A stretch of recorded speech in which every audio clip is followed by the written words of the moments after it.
Combien de temps va-t-on encore accepter? Combien de temps encore va-t-on accepter que la caste médiatique au pouvoir façonne les élections, les opinions? Laissons aux politiques la critique des désistements, des impréparations, de la démocratie confisquée ou le procès en non-représentativité de l'Assemblée. La première grande conclusion de l'épisode électoral passé est que la caste médiatique a œuvré pour instrumentaliser le vote des Français. De toutes ses forces et par tous les moyens, le parti des médias, quelques exceptions notables, a fait le boulot pour sauver le système en place. L'évidence est donc sous nos yeux. Le préalable à tout changement en profondeur de ces méthodes totalitaires est le renforcement de la presse libre et indépendante, la presse alternative dont TV Liberté, TVL est le vaisseau amiral. TVL parle déjà à des millions de Français en France. Il faut dorénavant que TVL soit entendu par des dizaines de millions de Français. TVL n'aura jamais l'argent de l'État, des banques ou des puissants. Il faut donc que TVL puise sa force auprès des téléspectateurs, devenus donateurs et membres d'une communauté solide, soudée, combative, les amis de TV Liberté. TVL doit donc franchir dans les mois et les années à venir des étapes nouvelles pour que tout change enfin. Défaire le parti des médias n'est pas un vain mot ou un souhait illusoire. Nous avons la possibilité de réduire son action néfaste et nuisible à une seule condition, votre soutien. Ce soutien n'est pas pour les mois ou les années à venir, lui, il est pour maintenant, car c'est maintenant que nous essayons, et non sans inquiétude, de boucler notre budget pour que dès septembre, nous soyons au rendez-vous. Alors, ensemble, poursuivons ce chemin pour se libérer des chaînes.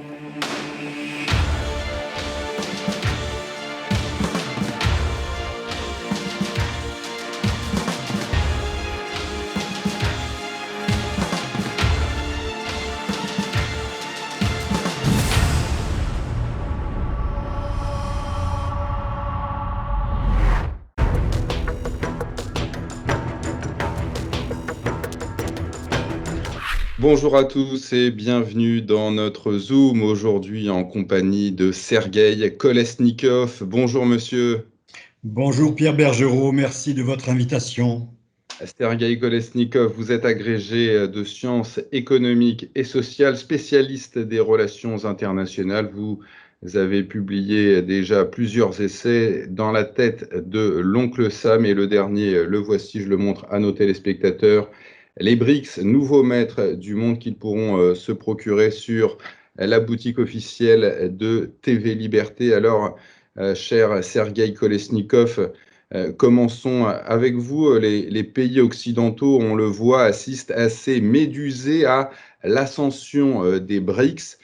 Ces pays composés du Brésil, de la Russie, de l'Inde, de la Chine et de l'Afrique du Sud, ainsi que de plusieurs d'autres qui viennent de les rejoindre, notamment l'Arabie Saoudite et l'Iran, donc pas des moindres. Leur PIB à ces BRICS a déjà dépassé celui des pays du G7, c'était en 2023. Comment vous expliquez, monsieur, l'accélération des changements géopolitiques actuels ?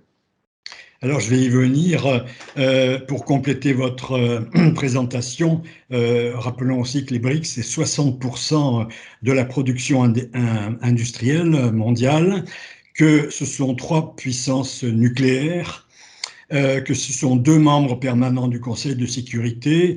Donc, c'est un petit peu l'éléphant dans le salon. Et donc, votre question est évidemment tout à fait légitime.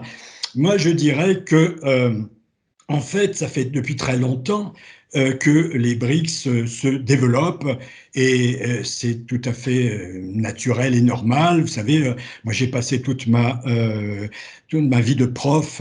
On avait le monde capitaliste, le monde socialiste et le tiers-monde et on se demandait, mais bon sang, quand le tiers-monde va-t-il enfin se développer ? Et puis, vers la fin du XXe siècle, sont apparus les NPI, les nouveaux pays industriels. Donc, c'était les petits dragons asiatiques, la Corée du Sud, le Japon, pas le Japon, excusez-moi, le Singapour, Hong Kong, etc. Et les pays émergents d'Amérique du Sud, le Mexique, le Brésil. Bon. Eh bien, par la suite, tout cela a continué. La Chine, après la mort de Mao Tse-tung, après le virage un petit peu libéral, enfin libéral entre guillemets, puis ça reste un pays communiste, avec Deng Xiaoping qui disait que peu importe le chat, pourvu qu'il attrape la souris. Donc elle a une économie capitaliste et non pas communiste maintenant, qui marche très bien. Et ça fait 40 années de progression à 10%, c'est absolument gigantesque. Quant à la Russie, depuis l'ère Poutine, elle se relève à très très vive allure, mais elle ne part pas de rien, hein. Il y avait déjà une industrialisation très forte durant l'Union soviétique. Et je rajoute que, contrairement à ce qu'on pense, du temps du tsar Nicolas II, il y a eu un décollage économique et industriel extrêmement fort qui justement faisait peur à l'Occident de voir se lever une puissance énorme comme ça vers l'Est. Et puis ensuite, bon, l'Inde, c'est plus récent, c'est il y a une dizaine, quinzaine d'années. Les monarchies pétrolières, c'est tout à fait récent parce que lorsqu'il y a eu la crise de 73 du pétrole, les pays arabes se sont tout d'un coup retrouvés assis sur un tas de dollars à ne savoir qu'en faire. Donc du coup, ils faisaient des routes pour mener leur Mercedes dans le désert et procéder à la chasse aux faucons. Maintenant, c'est pas c'est plus sérieux. Maintenant, vous avez des princes modernes comme le prince Ben Salman qui a des perspectives à long terme de développement, des ambitions pour son pays. Et franchement, quand on regarde un petit peu l'état des hôpitaux, des routes, la propreté, etc. de ces pays, on se rend compte que pas de CNPI, de ces BRICS, on se rend compte que c'est nous, finalement, qui sommes un petit peu dans la position du tiers-monde. Alors, je ne perds pas de vue votre question et je reviens. Pourquoi est-ce qu'on est pris comme ça au dépourvu? Tout simplement parce que, vous savez, ça fait 5 siècles que l'Occident domine le monde en général, depuis l'ère de Christophe Colomb, et on est habitué à ce que l'Occident ait ouvert la voie de la modernité et qu'il ait montré les étapes logiques et nécessaires du développement, et que voilà, moi, quand j'étais étudiant et puis même plus tard professeur, on avait encore ce cadre mental des étapes de la croissance.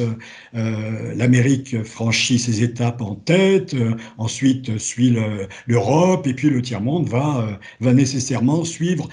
Donc je veux dire par là qu'il est, dans notre cadre mental, il est absolument simplement inimaginable que des pays puissent s'en aller par un autre chemin, voyez.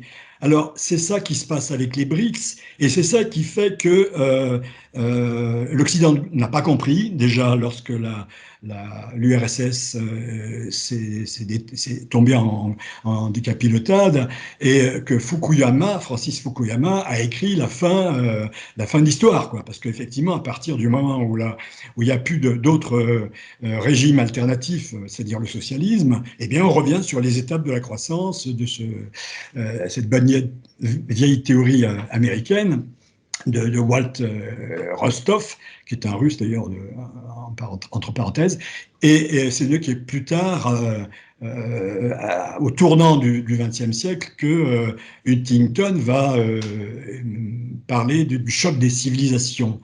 Mais enfin voilà, donc maintenant, les BRICS sont là. Alors, on les découvre pourquoi? Ben, on les découvre parce que c'est eux qui ont un petit peu commencé aussi à vouloir exister par eux-mêmes, ayant vu que... Alors, Sergueï Kolesnikov, excusez-moi, je me permets de vous interrompre. Oui. C'est vrai qu'à vous lire, on a quand même souvent l'impression que c'est la stratégie des États-Unis de vouloir à tout prix maintenir leur hégémonie sur le reste du monde qui a précipité, en quelque sorte, facilité l'émergence et même l'envie des BRICS de s'émanciper. Oui, tout à fait. Par le biais de la guerre d'Ukraine, dont ils sont, à mon sens, les principaux responsables. Mais quand on parle de stratégie américaine, ou même d'impérialisme américain, à mon avis, c'est pas un impérialisme méchant, voulu, c'est tout simplement la nature américaine que de penser que l'Amérique doit diriger le monde. Oui, ils se sont encore investis d'une mission divine, les Ah ben États-Unis. oui, ça n'a jamais varié. Vous voyez, en 1720, je crois, les Pilgrim Fathers sont venus dans le Massachusetts implanter les premières colonies du Nouveau Monde et avec mission de régénérer le monde. Alors, ils ont commencé à construire leur puissance à l'intérieur de l'Amérique du Nord, et puis ensuite ils sont étendus en Amérique du Sud, en ont fait leur arrière-cour, et puis ensuite ils sont rentrés via la Deuxième Guerre mondiale chez nous, à travers l'OTAN, etc. Et pendant longtemps, c'est vrai, comme dit Sardou, si les Américains n'étaient pas là, bon, c'est une pure vérité, c'est-à-dire qu'ils ont joué le rôle de défenseurs du monde libre contre un impérialisme absolument horrible qui était celui de l'impérialisme soviétique qui voulait mettre l'Occident en coupe réglée.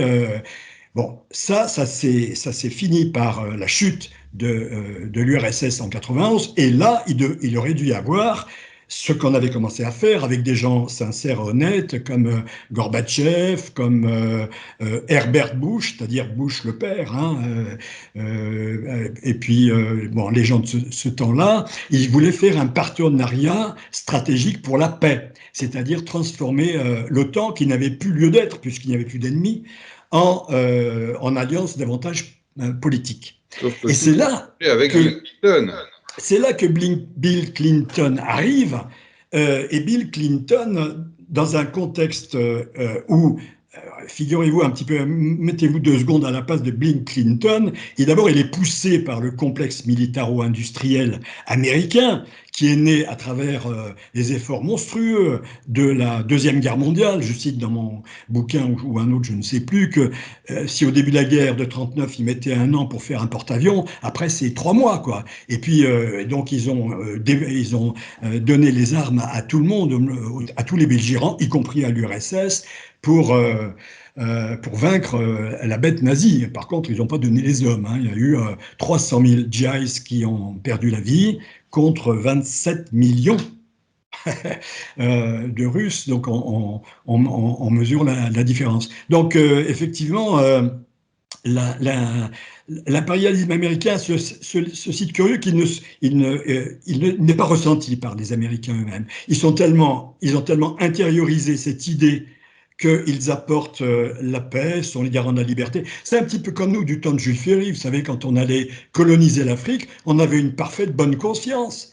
Relisez Tintin au Congo et vous verrez cette mentalité. Non, nous, on apporte la médecine, on apporte la... Alors, oui.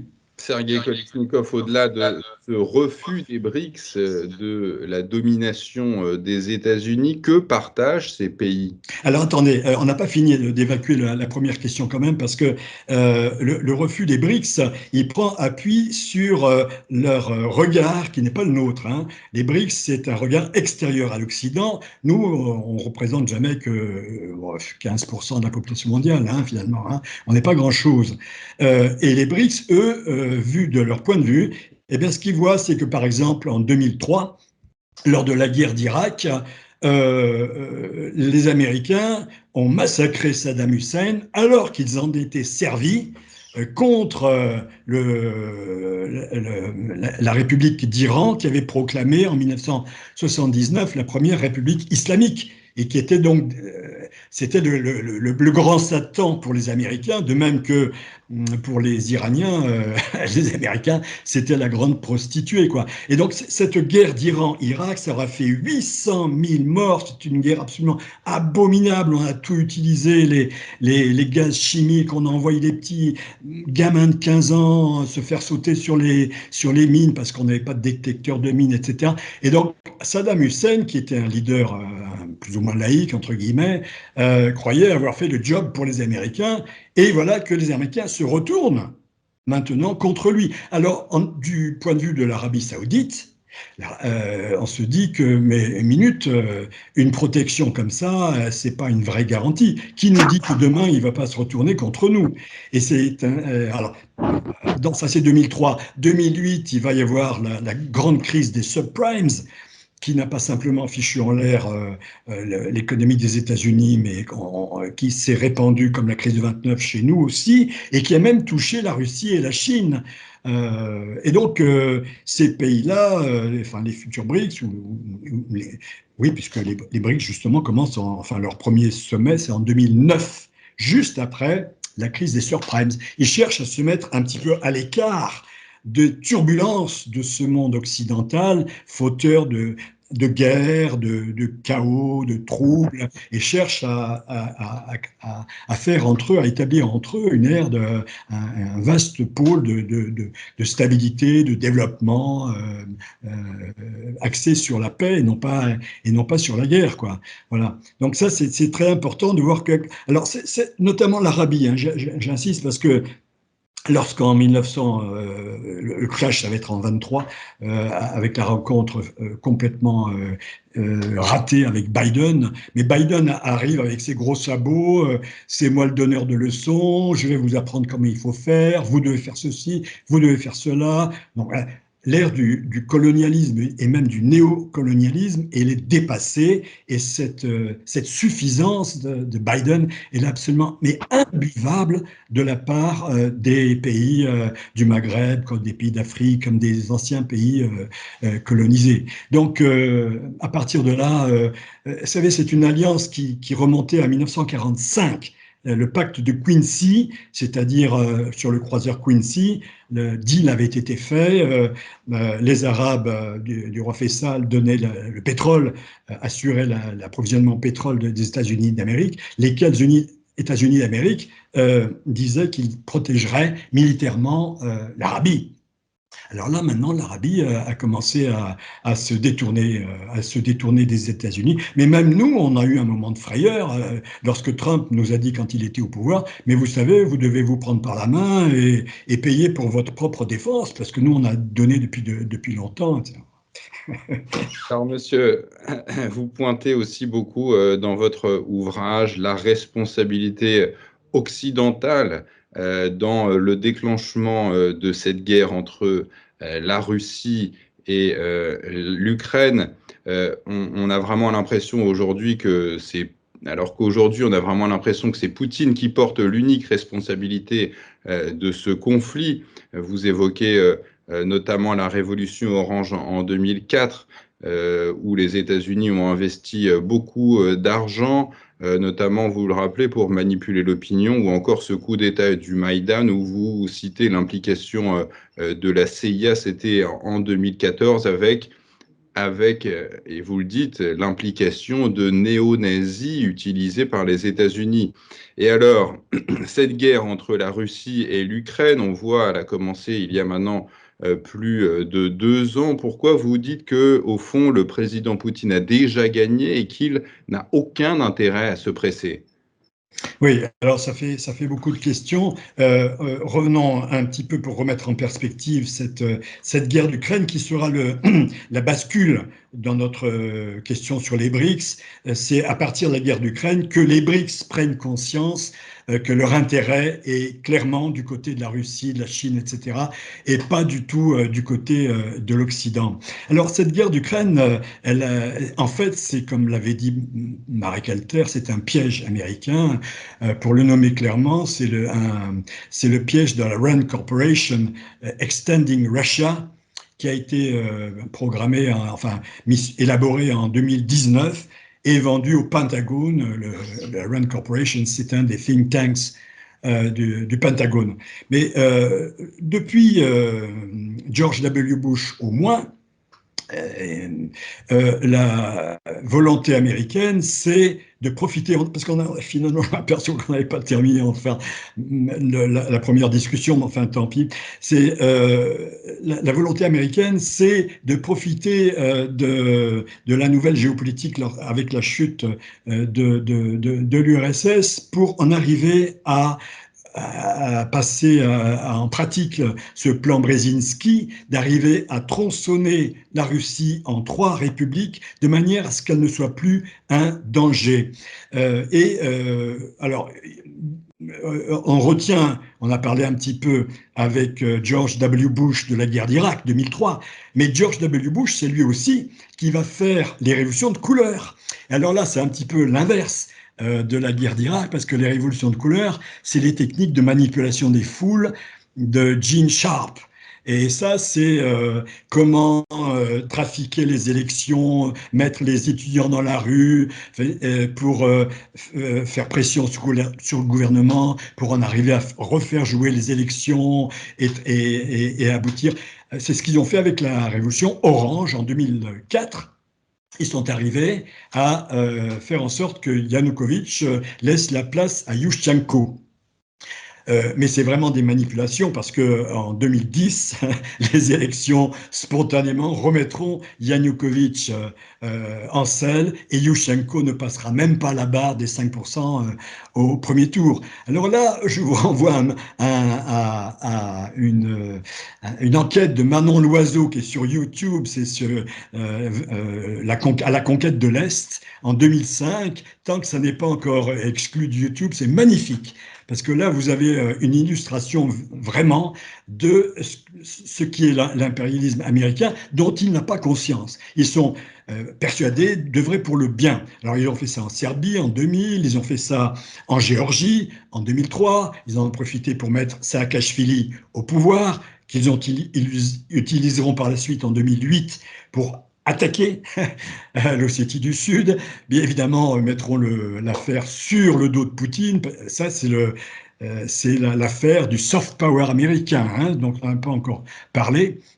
Donc la Géorgie, après l'Ukraine en 2004, où ils ont mis en place des réseaux dont ils vont se servir en 2014, le Kirghizistan en 2005. Attendez, une seconde encore. Le Kirghizistan. Beaucoup d'informations, mais le temps file, il nous reste en fait plus que 5 minutes. Oh là là! Eh bien, voilà. J'aimerais savoir aussi pourquoi ce conflit en Ukraine a à ce point coupé le fonctionnement de l'économie du monde en deux parties. Si vous voulez, il y a une chose étonnante, on n'a pas le temps de développer maintenant, mais nous, l'Europe, l'UE, nous sommes vassalisés totalement à l'égard des États-Unis d'Amérique, et ça, c'est pas à cause de l'Ukraine, mais on n'a pas le temps d'en parler. Par contre, ce qui est à cause de l'Ukraine, c'est que nous sommes ruinés, complètement lessivés.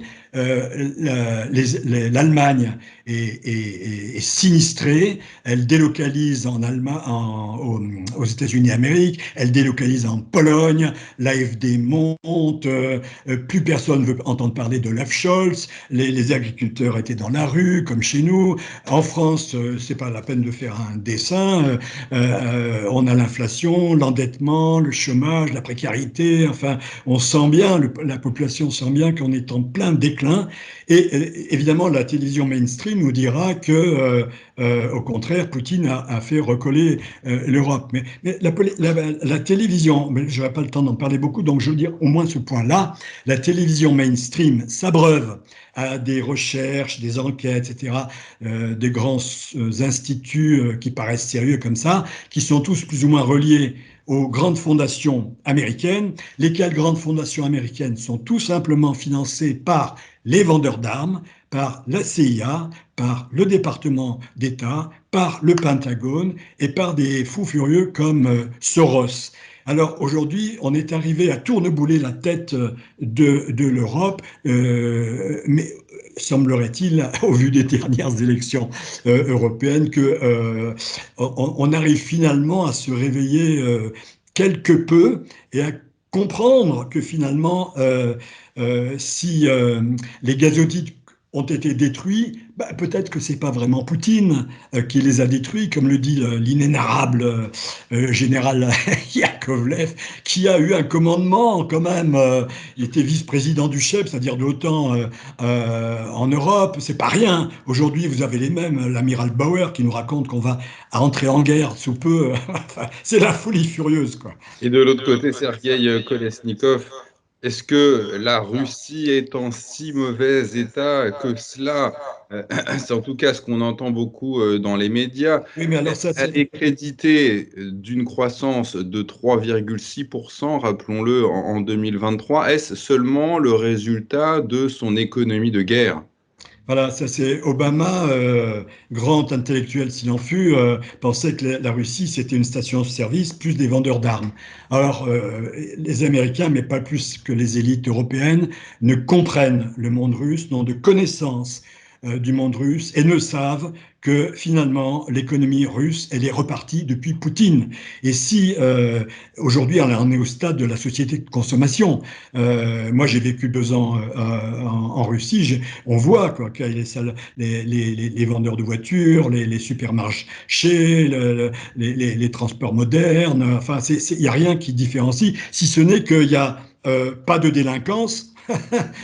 Et pas de saleté dans la rue, quoi. Tout est propre, tout est nickel. C'est un pays qui marche, qui fonctionne et qui est uni derrière son chef parce qu'il a aussi, en gros, les BRICS, ce qui rassemble les BRICS, parce qu'une chose qu'on n'a pas dite, mais ce que sur la télévision mainstream, on ne vous dira jamais, on pense qu'il n'y a rien qui réunit les BRICS. Or, ce qui réunit les BRICS, c'est justement qu'ils sont d'accord pour la modernité, pour un système de civilisationnel qui unissent la modernité avec le respect des valeurs traditionnelles, la famille, les ancêtres, la politesse, etc. Ils ne cherchent pas à fabriquer une Union européenne. C'est stupide de le penser. Ils veulent un monde multipolaire où chacun évidemment, chacun cherche ses propres intérêts. Hein. Quand la Chine développe les routes de la soie, l'Inde développe son corridor économique et le pendant pour ses propres intérêts. Mais enfin, quand Macron invite Narendra Modi au 14 juillet, pensant qu'il va se le mettre dans la poche, mais enfin, il n'y a rien dans le crâne, quoi. On ne comprend pas ce que c'est que les BRICS, effectivement. On Et ne comprend pas l'Occident que reste c'est. toujours en mode binaire, c'est ça?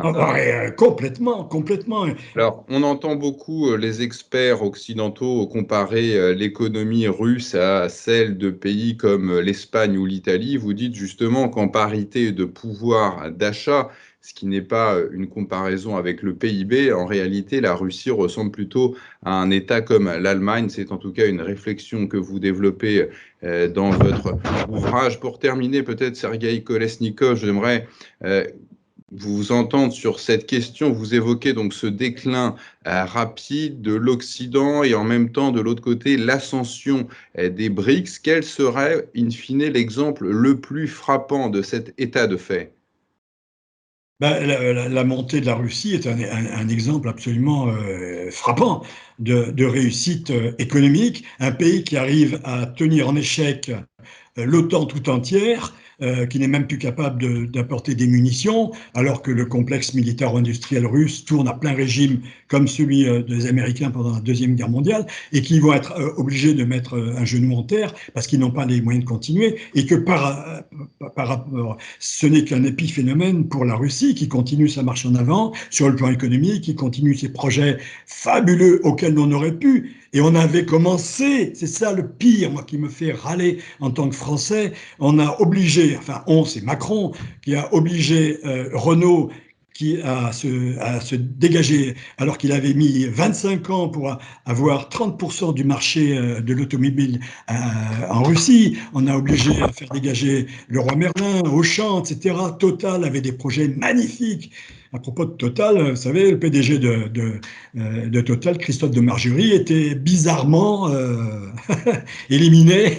C'était le seul qui était contre les sanctions. Hein. Et les sanctions, elles nous ont sanctionné, nous, l'Europe, et elles ont permis, par une sorte de protectionnisme éducateur, de lancer en avant la Russie, mais la Chine, mais l'Iran, mais l'Arabie Saoudite, mais l'Inde, etc. Enfin, vive le nouveau monde, et j'espère que enfin on va pouvoir le plus vite possible nous-mêmes faire partie des BRICS, recoller le fameux tuyau de gaz qui nous sortira de la crise économique et refaire un monde nouveau avec un équilibre à la De Gaulle entre l'Amérique qu'on aime hein, malgré tout et la Russie et le bloc chinois dont évidemment il faut toujours malgré tout se méfier un peu quoi. Le sujet est si vaste, Sergueï Kolesnikov. En tout cas, vous développez toutes ces thèses passionnantes dans votre ouvrage que voici, donc Les BRICS, nouveaux maîtres du monde, à retrouver sur la boutique de TV Liberté. Merci à vous, monsieur, et merci à vous tous de nous avoir suivis.